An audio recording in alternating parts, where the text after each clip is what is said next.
All right, we are live. Welcome everyone to the Real Wellness Podcast. This is our second live stream, and I'm so honored to have Maisie Smith-Levitt with me today. She's a new friend that I've met through social media, and isn't that the coolest thing when you can meet people that you would never meet before with the virtual world? So welcome, Maisie.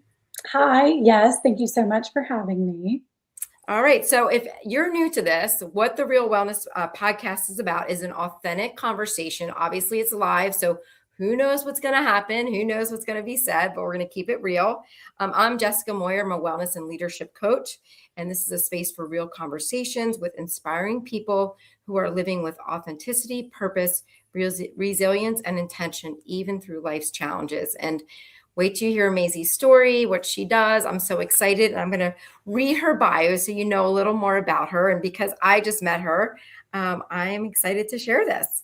She is a holistic health practitioner, a trauma healer, a symptom decoder, which I'm really excited to hear more about, a business mentor who helps high achieving women uncover real root causes behind symptoms, burnout, nervous system deregulation. She helps with visibility and confidence struggles in health and business. She is known as a dot connector, which sounds really cool, bridging the gap between gut health, which so many of us struggle with, hormones, metabolism, nervous system regulation, emotional patterns, and identify women to understand what their body is trying to communicate. And that is so key.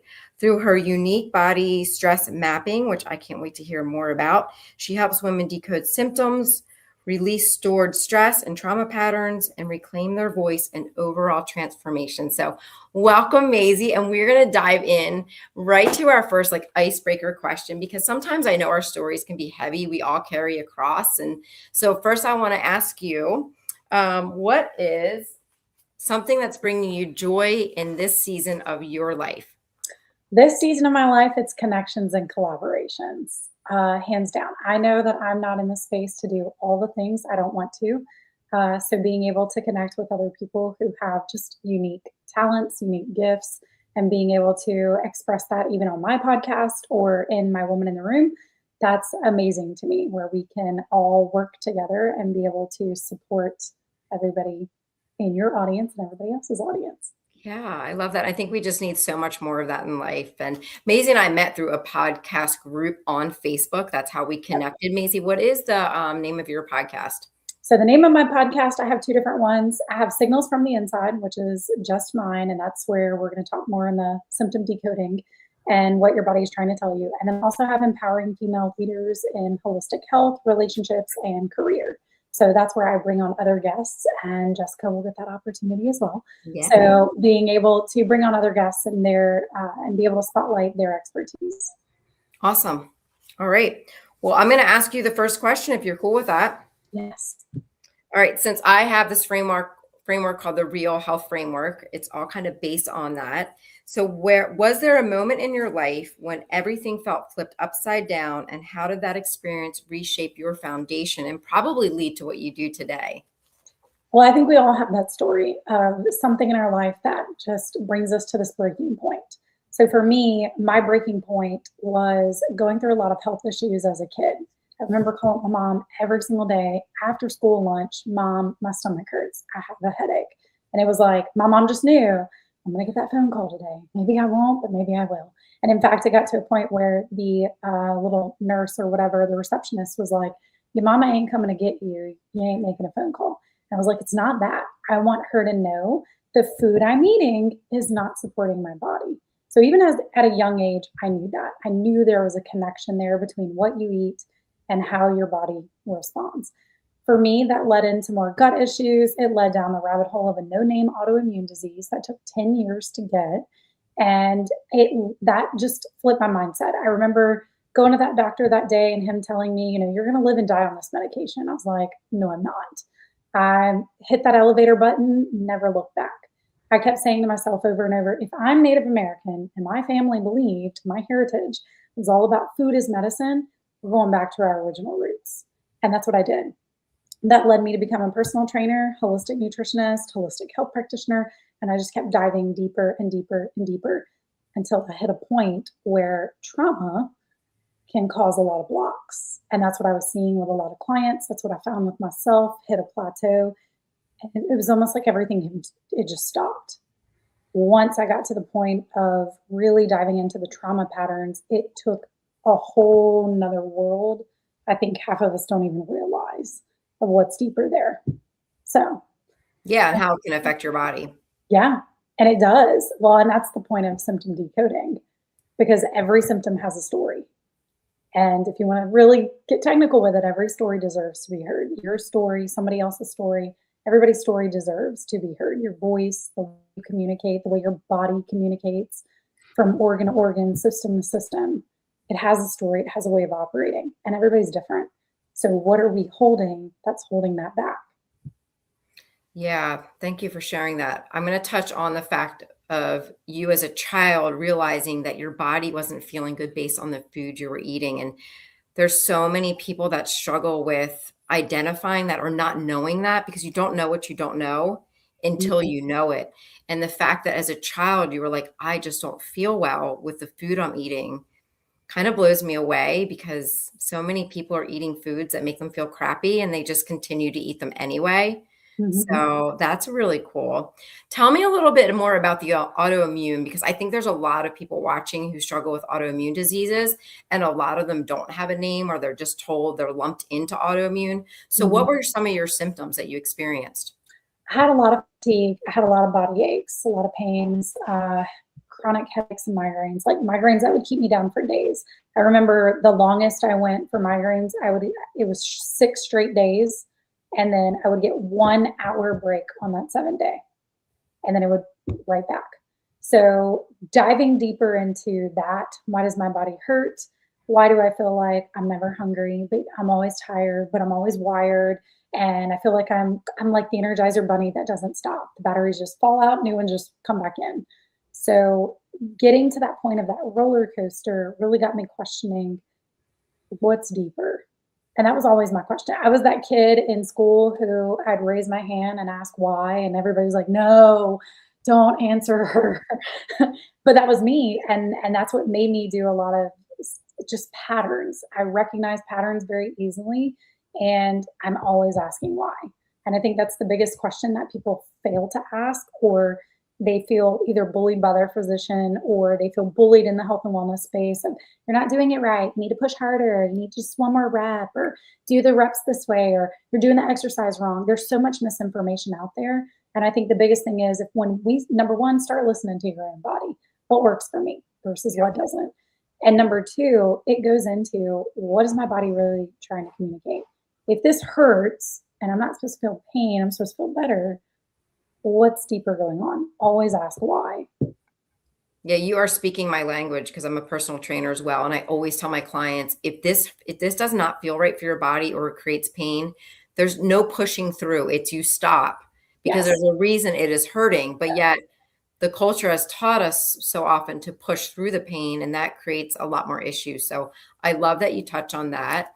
And I think if there's anyone listening or watching that has a question about autoimmune, or you're having some struggles with your health, please put it in the comments, and we can always talk a little bit more about that. That's what's nice about these live conversations is Macy or I might touch on something that you're like, oh, I'm dealing with that, or do you have a suggestion? So that's another reason I love these authentic, real conversations. So thank you for sharing that. And I think, again, so many people are dealing with mystery illnesses and they're dismissed by their doctor. And that's Yep. something that I'm constantly preaching, is that you must be your own advocate Yep. and to keep digging, because there's a reason something's happening. And we live in a society where we take a medication and it fixes it, but it's not fixing it. And then it creates more issues. Yep. So, oh, I love this. Okay. So a big part of what I preach is like energy sources. What energy are you using? What's depleting you? So during this, that season when your energy was being drained by this autoimmune, what did you start doing to protect or rebuild it? One of the first things that I did was go to the gym. Even if I was hurting, I still went to the gym. Now, I wasn't overdoing it. I wasn't trying to see how much weight I could pick up. And that honestly led me into bodybuilding, because I did enjoy going to the gym. I enjoyed the energy that I felt from it. I am not a runner. If you see me running, you best be running because something is chasing me. I am not a runner. But I also enjoyed going to the gym and just working on myself, working on my body. I did really talk about energy depletion. During that time, there was a lot of things that was depleting my energy and depleting my nervous system. So again, pattern recognition and focus and dot connecting. Here's where this all comes in. Find the pattern, change the pattern. And that's what I teach my clients too. You got to spot it, stop it, shift it. When you can do those three things, you're creating a whole new set of DNA for yourself. You're creating a Mhm. whole new way of living. That was my focus even back then. Whatever depletes me, we're going to stop it. Whatever brings me joy, whatever helps me grow, we're going to keep it. And then we're going to shift it. We're just going to keep practice makes progress, not perfection. So we're Yeah. going to keep progressing and practicing and moving forward into what improvement of health looks and feels like.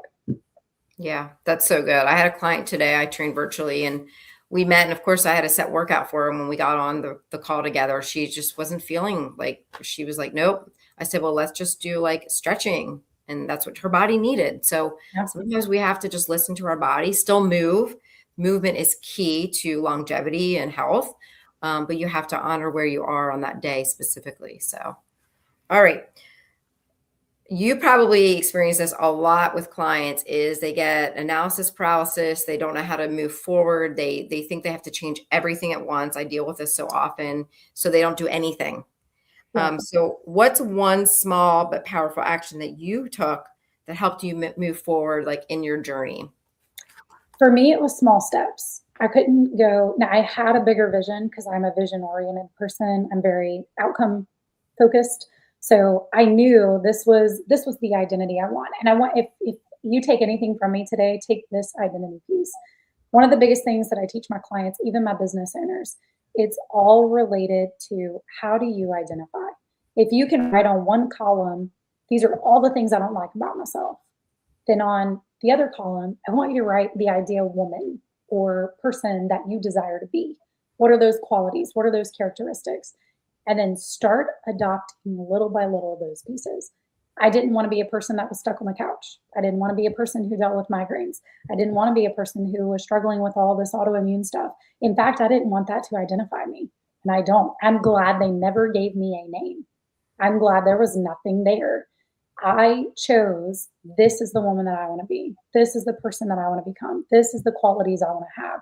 And that is what I focused on. Small little pieces at a time.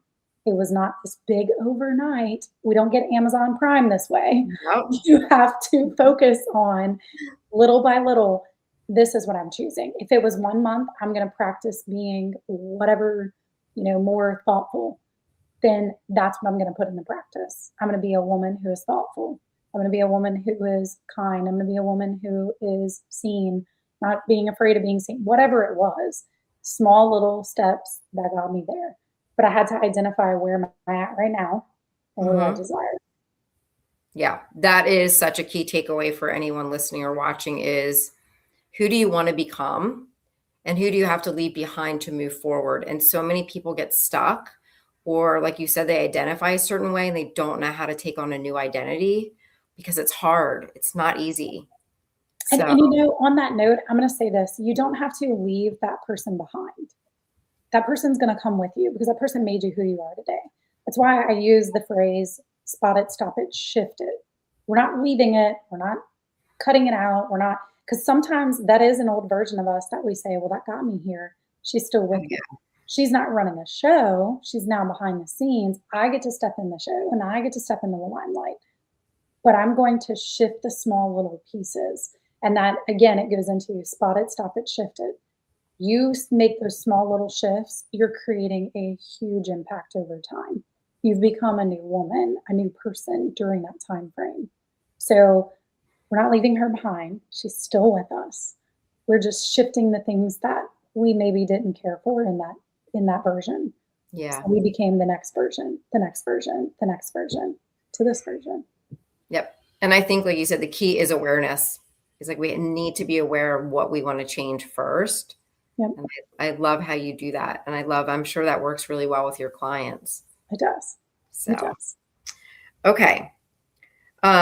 How did your relationship with yourself change through like the experience of all you went through earlier on in life? Because self-love to me, if we don't love ourselves, we don't take care of our bodies. Mhm. We put garbage in our minds. It's like the input equals the output. So Yep, loving ourselves is significant to living the life that we desire and deserve. 100%. And I came up with this, I coined this term years ago called the 6-part self. There's 6 parts that make up who we are. We have self-identity, self-approval, self-acceptance, self-worth, or self-value, that is very interchangeable, self-love, and self-power. All 5 of these are going to equal self-power. If one of these are out, your self-power is out. This is your voice. This is your strength. This is how you stand. This is how you walk, how you talk, how you breathe. It is everything that encompasses your power, whether it's your masculine or your feminine, whatever's shining. Mm-hmm. But in that space, it was healing all those parts. The parts of me that said, oh, you're not good enough. The parts of me that said, you can't do this. Parts of me that beat myself down every time I look in the mirror. Like, who are you? Even as a bodybuilder, everything is got to get better for stage. You don't look stage ready. Go ahead and keep working, keep improving. You're not there yet. There's another competitor who's beating you. Is she coming to the stage? Because this is my best package. This is me giving my all. This is me loving myself through it, which actually that year got me a trophy Awesome. because I put all of that aside and it was, I'm doing this for my love, my health, myself, everything. And it changed the entire game. In fact, every single judge was loved the energy. Yep. And it was my truest, most authentic space because I just got to shine as me. Yeah. I love that. So how long did you bodybuild for? I did it for about 8 years on and off in between kids. That's a big commitment. It was a lot. And look, I'm about to turn 35. So for us, we get masters. And I don't know how that is in every state, but in Louisiana, there's a master's division at 35.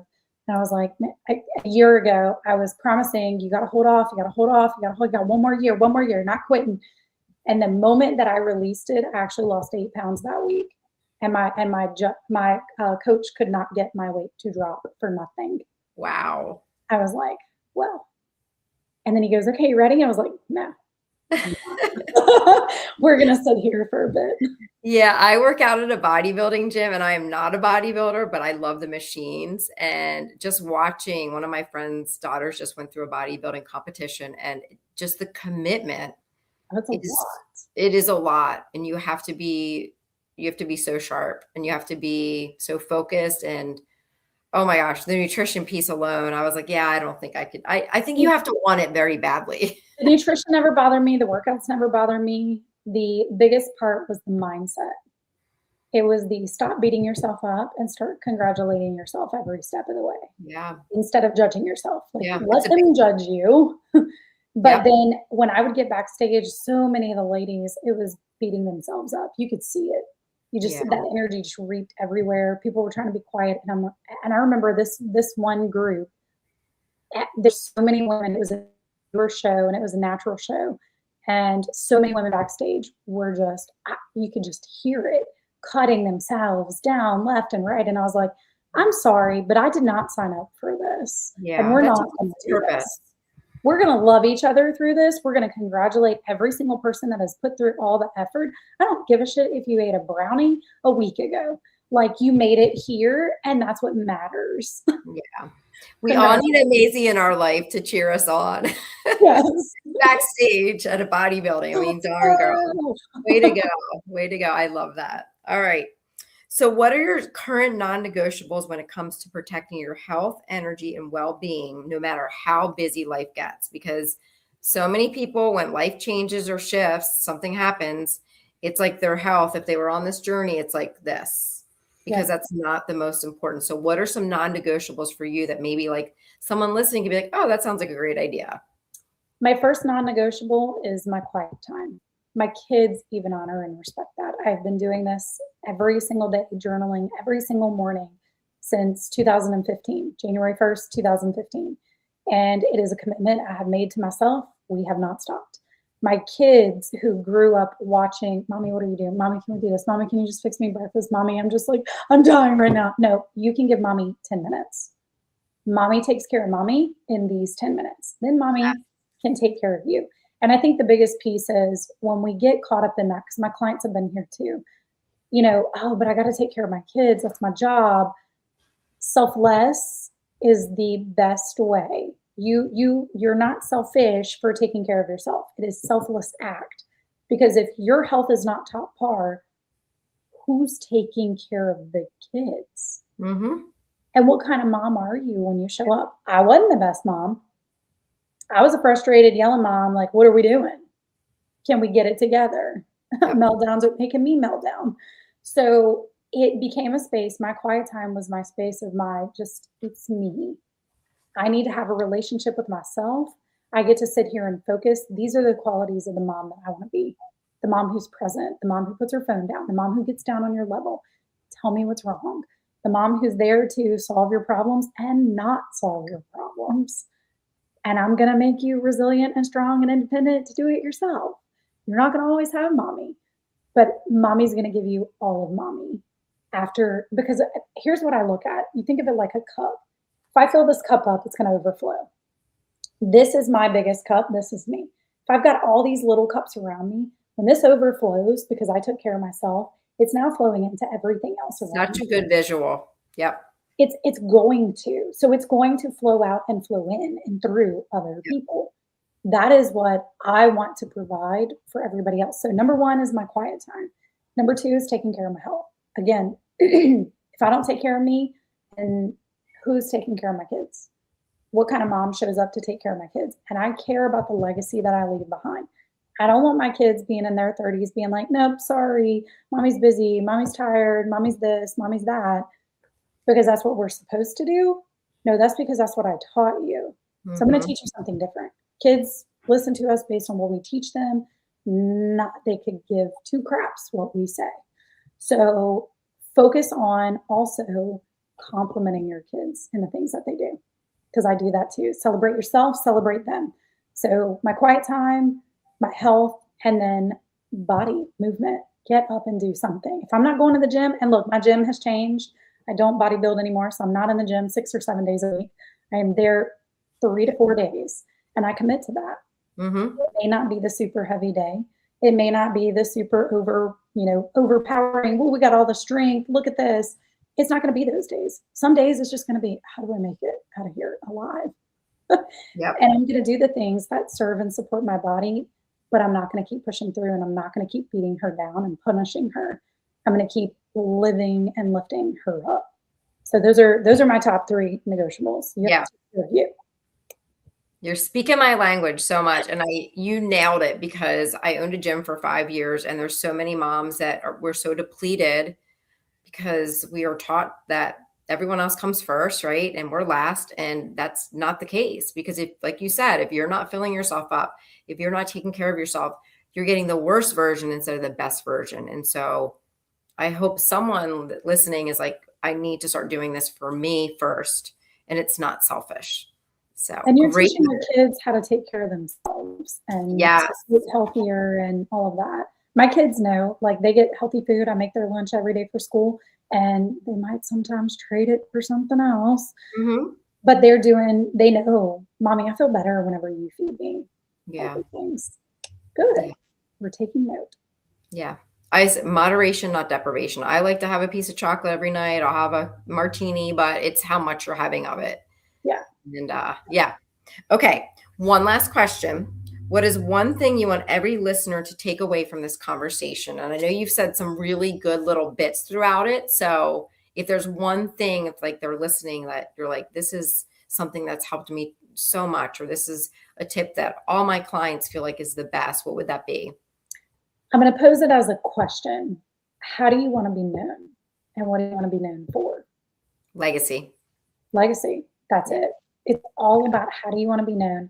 I care more about if I hear my kids, if they got a friend over or whatever, I don't want to hear them whispering nasty things, about, my mom, I don't know, my mom just doesn't do that. My mom doesn't like that.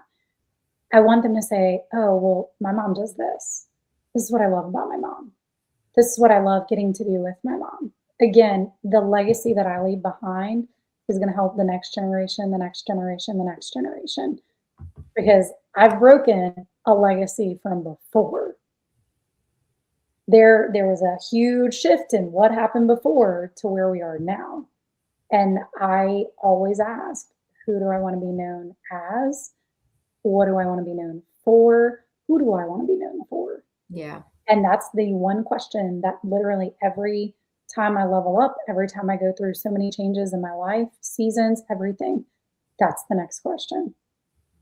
So what's your answer for that for yourself? So for myself, I want to be known as number one, a dot connector.